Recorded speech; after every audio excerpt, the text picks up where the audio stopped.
Hi,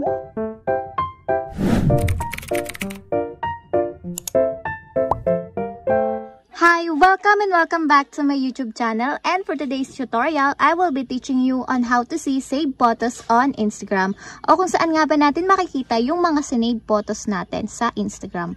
But first, kindly subscribe to my channel and don't forget to hit the subscribe button and the bell to notify you for the new updates.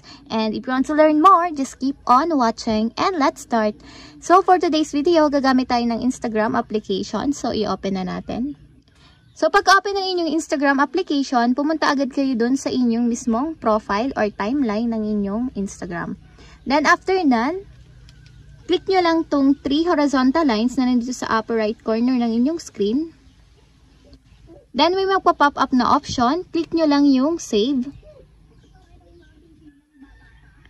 Then, lalabas na dito yung mga sinave photos ninyo sa Instagram. And that's it. We have successfully saved photos on Instagram.